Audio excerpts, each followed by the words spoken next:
जब मनुष्य इस संसार से जाता है तो तीन चीजों को साथ में लेकर के जाता है। कितनी?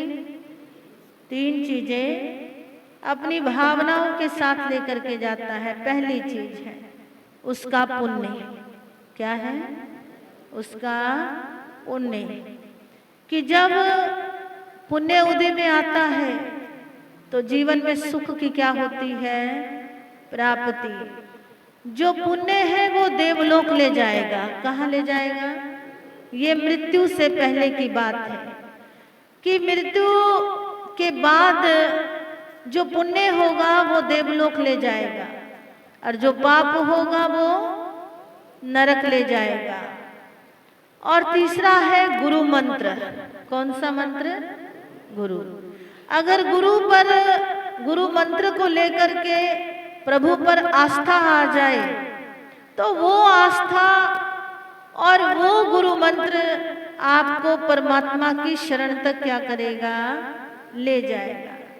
अब ये निर्भर हम पे करता है कि हमने केवल मात्र पुण्य करना है या पाप ही करना है या गुरुओं की वाणी सुन करके अरिहंतों पर आस्था और श्रद्धा न करना है। यानी कि जहां पर सुख आए वो पुण्य है और जहां पर पश्चाताप जाग जाए वो पाप है। क्या है वो? पाप है। और संसार में बहुत सी जीव आत्मा है जो समझकर भी कुछ समझ नहीं पाती है। और इसी के लिए दो व्यक्तियों की बात कही कि दो ना समझ थे। क्या थे? अब मूर्ख तो नहीं कहेंगे, ना समझ कहेंगे कि दो ना समझ थे। एक जो ना समझ है वो कहता है सामने वाले को कि अगर तू ये बता दे कि मेरी झोली में क्या है तो सारे के सारे आम तुम्हारे। क्या कहा? अगर तू ये बता दे कि मेरी झोली में क्या है तो सारे के सारे आम तुम्हारे। बोलते जाना।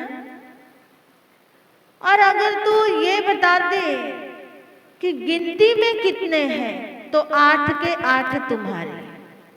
कितने बोले? अगर ये बता दो कि गिनती में कितने हैं तो बोलो भाइयों 8 के 8 तुम्हारे। अगर तुम ये बता दो कि आम सिंदूरी है तो सारा का सारा बाग तुम्हारा। कि आम कौन से हैं? सिंदूरी। अब सामने वाला जो ना समझ है वो क्या कहता है? अरे भाई कुछ तो संकेत दे। क्या कहा? अरे भाई कुछ तो संकेत दे, कुछ तो हिंट दे ताकि मैं बता सकूं कि तुम्हारी झोली में क्या है, ताकि मैं बता सकूं कि गिनती में कितने हैं, ताकि मैं बता सकूं कि ये कौन से आम है। अब इसमें कौन समझदार है? बोलिए, बोलो नितिन भाई, प्रधान जी बोलो, बोलिए सेक्रेटरी साहब, कौन समझ है? दोनों ही क्या है? अब देखो कितने क्लियरली उसने बोल दिया कि अगर तुम ये बता दो कि मेरी झोली में क्या है तो सारे आम तुम्हारे। अगर तुम ये बता दो कि गिनती में कितने हैं तो 8 के 8 तुम्हारे। अगर तुम ये बता दो कि आम सिंदूरी है तो सारा का सारा बाग तुम्हारा। वो कहते हैं कि जब इस संसार की जीवात्मा को बार बार ज्ञानी समझा रहे हैं, रे जीवा तू अकेला आया है और तुझे अकेला जाना है, लेकिन फिर भी समझता नहीं है। मैं ये नहीं कहती कि घर छोड़ दीजिए, अपने बाल बच्चों को छोड़ दीजिए।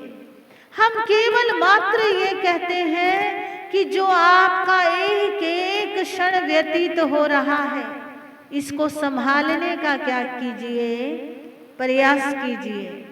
चाहे राइटर बनो, चाहे कवि बनो, चाहे लेखक बनो, चाहे आप वक्ता बनो, चाहे प्रवक्ता बनो, चाहे नेता बनो, चाहे मंत्री बनो और चाहे घर का मुखिया बनो, लेकिन इन सभी पद को निभाते हुए यदि स्वयं परमात्मा पद को भूल गए तो हमारा ये मनुष्य जन्म क्या हो जाएगा, खराब। कहते हैं महापुरुष कि एक बार एक छिपकली छत को चिपकी हुई थी। एक संत मुनि महात्मा ने कहा, ऊपर क्यों चिपकी हुई है, नीचे आ जा। वो कहते नहीं, मैं ऐसा नहीं कर सकती। कहते क्यों? कहते अगर मैं नीचे आ गई तो छत गिर जाएगी। क्या हो जाएगा? अगर मैं नीचे आ गई तो छत गिर जाएगी, क्योंकि मैंने इसको क्या कर रखा है, संभाल रखा है। और यदि मैं नहीं संभालूंगी तो ये क्या हो जाएगी, गिर जाएगी। वो छिपकली कौन है? संसार की जीवात्मा, कि जिसको ये भ्रम है कि मेरे होने से गुजारा है। आपके होने ना होने में किसी का गुजारा नहीं है। इतना गुजारा मत बनना कि दुनिया से ही गुजर जाओ। आपके गुजर जाने से किसी का गुजारा रुकता नहीं है।